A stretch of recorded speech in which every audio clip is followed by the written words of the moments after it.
Quantitative aptitude செக்ஷனை crack பண்ணணும்னா நமக்கு பேசிக் concepts கண்டிப்பாக தெரிஞ்சிருக்கணும். அதுவும் நம்பர் சிஸ்டம் டாப்பிக்கில் சில பேசிக்ஸ் இருக்குது. அதோட கான்செப்ட்ஸ் கண்டிப்பாக தெரிஞ்சிருந்தா தான் கொஷின்ஸ் அட்டன் பண்ண ஓரளவு நமக்கு ஐடியா இருக்கும். ஸோ ஃபர்ஸ்ட் என்னன்னு பார்த்தீங்கன்னா ஃபேஸ் வேல்யூ. ஃபேஸ் வேல்யூ அப்படின்னா இப்போ ஒரு டிஜிட் இருக்குன்னா அந்த டிஜிட்க்கு ஃபேஸ் வேல்யூ சேம் அதே டிஜிட்டாக தான் இருக்கும். ஃபார் எக்ஸாம்பிள் நம்பர் 350 எடுத்துப்போம். இதில் 0வோட ஃபேஸ் வேல்யூ என்னன்னு பார்த்தீங்கன்னா 0வாக தான் இருக்கும். 5யோட ஃபேஸ் வேல்யூ என்னன்னு பார்த்தீங்கன்னா 5 தான் இருக்கும். 3யோட ஃபேஸ் வேல்யூ என்னன்னு பார்த்தீங்கன்னா 3 தான் இருக்கும். நெக்ஸ்ட் பார்த்தீங்கன்னா பிளேஸ் வேல்யூ. நம்ம 1s 10s 100 1000s நம்பரோட பிளேஸை டிஸ்கிரைப் பண்ணுவோம்ல, அதுதான் பிளேஸ் வேல்யூ. எக்ஸாம்பிளுக்கு சேம் 350 நம்பரையே எடுத்துப்போம். இதில் 0 வந்து 1ஸோட பிளேஸில் இருக்குது. ஸோ 0 × 1 நமக்கு 0. 5 பார்த்தீங்கன்னா 10ஸோட பிளேஸில் இருக்குது. ஸோ 5 × 10 நமக்கு 50. 3 பார்த்தீங்கன்னா 100ஸோட பிளேஸில் இருக்குது. ஸோ 3 × 100 என்னன்னா 300. நெக்ஸ்ட் சப் டாபிக் என்னன்னு பார்த்தீங்கன்னா types of numbers. Starting from 1 2 to infinity நம்பர்ஸை நம்ம நேச்சுரல் நம்பர்ஸ்னு சொல்லுவோம். ஸ்டார்டிங் ஃப்ரம் 0 1 to infinity நம்பர்ஸை நம்ம ஹோல் நம்பர்ஸ்னு சொல்லுவோம். இன்டீஜர்ஸ்னால் -3 -2 -1 0 1 2 3ன்ற போத் பாசிட்டிவ் அண்ட் நெகட்டிவ் வேல்யூஸை குறிக்கும். அதில் பாசிட்டிவ் நம்பர்ஸான 1 2 to infinity நம்பர்ஸை நம்ம பாசிட்டிவ் இன்டீஜர்ஸ்னும், -1 -2 -3 to infinity நம்பர்ஸை நெகட்டிவ் இன்டீஜர்ஸ்னும் சொல்லுவோம். 2 4 6 8ன்னு ஸ்டார்ட் ஆகிற இரட்டைப்படை எண்களை நம்ம ஈவன் நம்பர்ஸ்னு சொல்லுவோம்.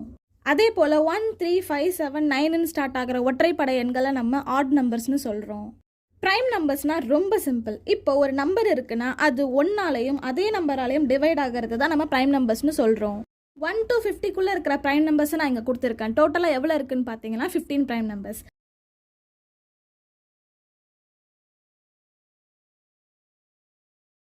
அதே போல் 50 to 100க்குள்ளே இருக்கிற ப்ரைம் நம்பர்ஸை நான் இங்கே மென்ஷன் பண்ணியிருக்கேன். அது எவ்வளோ இருக்குன்னு பார்த்தீங்கன்னா 10 prime numbers.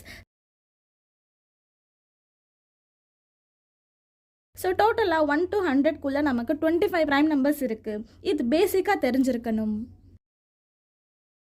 Next composite numbers. எதெல்லாம் ப்ரைம் நம்பர் இல்லையோ அது எல்லாமே நம்ம காம்போசிட் நம்பர்ஸ்னு சொல்லுவோம். ஃபார் எக்ஸாம்பிள் 4 6 8 9 10 இது எதுவுமே ப்ரைம் நம்பர்ஸ் இல்லை. So all these are composite numbers. Coprime நம்பர்ஸ்னு நம்ம எதை சொல்லுவோம்னா 2 நேச்சுரல் நம்பர்ஸோட ஹையஸ்ட் காமன் ஃபேக்டர் 1 இருந்தால் அது coprime numbers. For example 2, 3 4, 5 and 5, 6. இதில் 2, 3யை நம்ம எடுத்துக்கலாம். 2 வந்து 1 டேபிள்லையும் 2 டேபிள்லையும் தான் போகும். 3 வந்து 1 டேபிள்லையும் 3 டேபிள்லையும் போகும். அடுத்து 4, 5யை எடுத்துப்போம். 4 வந்து 1 டேபிள் 2 டேபிள் அண்ட் 4 டேபிளில் போகும். 5 வந்து 1 டேபிள் அண்ட் 5 டேபிளில் மட்டும்தான் போகும். ஸோ இது ரெண்டுத்தில் ஹையஸ்ட் காமன் ஃபேக்டர் எதுன்னு பார்த்தீங்கன்னா 1. So these are called coprimes. Next rational numbers. Rational numbers எப்போவுமே P/Q ஃபார்மேட்டில் தான் இருக்கும். For example 1, 5 2, 3 3, 4 6 and 9. இங்கே நான் ஏன் 6 and 9 சொல்லியிருக்கேன்னா நம்ம 6 6/1 சொல்ல முடியும், 9 9/1 சொல்ல முடியும். பட் இதோட கண்டிஷன் என்னன்னா இதுக்கு டினாமினேட்டர் எப்போவுமே 0வா மட்டும் இருக்கக்கூடாது.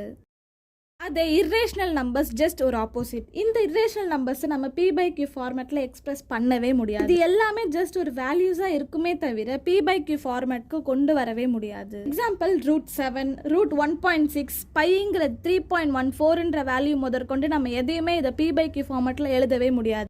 ரியல் நம்பர்ஸ் எதை குறிக்குதுன்னா போத் ரேஷனல் அண்ட் இர்ரேஷனல் நம்பர்ஸை நம்ம ரியல் நம்பர்ஸ்னு சொல்லுவோம்.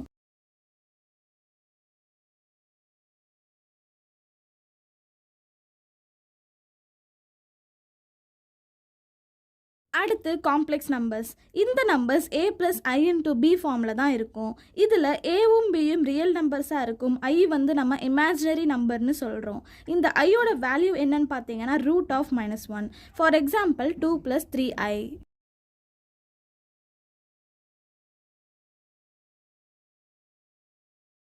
ஸோ இப்போ நான் சொன்ன இது எல்லாமே ஒரு கான்செப்ட்ஸ் தான். இந்த கான்செப்ட்ஸை தெரிஞ்சு வச்சுக்கோங்க.